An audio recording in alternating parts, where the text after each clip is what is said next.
ರೀಸೆಂಟಾಗಿ ನಾನು ಮತ್ತು ನನ್ನ ಮಗಳು ಇಬ್ಬರು ಕೂಡ ಒಂದು ಕುಂಬಾರ ಮಡಿಕೆ ಮಾಡ್ತಾರಲ್ಲ ಆ ಜಾಗಕ್ಕೆ ಹೋಗಿದ್ವಿ.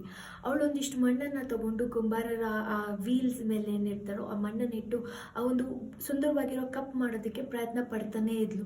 ಆದರೆ ಅವಳ ಮುಖದಲ್ಲಿ ಒಂದು ಬೇಜಾರಿತ್ತು, ಅದು ಎಷ್ಟೇ ಸರಿ ಮಾಡಿದ್ರೂ ಸರಿ ಹೋಗ್ತಿಲ್ಲ ಅಂತ. ಒಂದು ಕ್ಷಣ ಆ ಪ್ರಯತ್ನ ಮಾಡ್ತಾ ಮಾಡ್ತಾ ಮಾಡ್ತಾ ಅವಳು ಆ ಕಪ್ಪನ್ನು ಸುಂದರವಾಗಿ ಮಾಡಿದಾಗ ಆ ಕಪ್ಪನ್ನು ಕೈಯಲ್ಲಿ ಇಟ್ಕೊಂಡು ಹೇಳಿದ್ಲು, ಅಮ್ಮ ಈ ಕಪ್ ಎಷ್ಟು ಸುಂದರವಾಗಿದೆ ಅಲ್ವಾ ಅಂತ.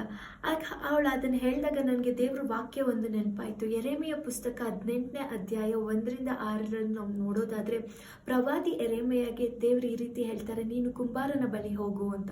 ಆತ ಕುಂಬಾರನ ಬಳಿಗೆ ಹೋದಾಗ ಕುಂಬಾರ ಅಲ್ಲಿ ಆ ಮಣ್ಣನ್ನು ಇಟ್ಕೊಂಡು ಮಡಿಕೆ ಮಾಡೋದಕ್ಕೆ ಪ್ರಯತ್ನ ಪಡ್ತಾ ಇರ್ತಾರೆ.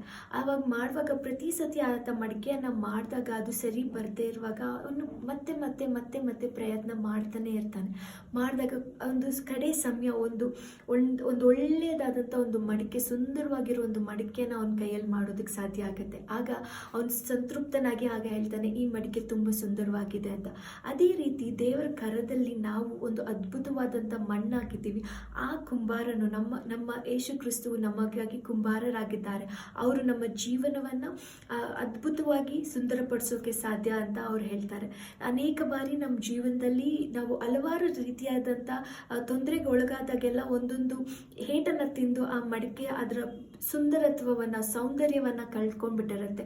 ನಮ್ಮ ಜೀವನನ ನೋಡೋದಾದ್ರೂ ಅದೇ ರೀತಿ ಹಣಕಾಸಿನ ತೊಂದರೆ ಅಥವಾ ಲೈಫಲ್ಲಿ ನಡೆಯೋ ಕಷ್ಟಗಳಿಂದ ಬರುವಂಥ ಸ್ಟ್ರೆಸ್ ಆಗಿರ್ಬೋದು, ಅಥವಾ ಸಂಬಂಧಗಳಲ್ಲಿ ಆಗುವಂಥ ಆ ನೋವಿರ್ಬೋದು, ಅಥವಾ ಅನಾರೋಗ್ಯ, ಈ ಥರ ಹಲವಾರು ವಿಷಯಗಳಲ್ಲಿ ನಾವು ಹಾದು ಹೋಗುವಾಗ ನಾವು ಕುಗ್ಗೋಗಿ ನಾವು ಒಂದು ಮಡಿಕೆಯಾಗಿ, ಸುಂದರವಾಗಿರುವ ಮಡಿಕೆ ಆಗಿರುವಂಥವು ನಾವು ಒಂದು ಮಣ್ಣಾಗ್ಬಿಟ್ಟಿರ್ತೀವಿ.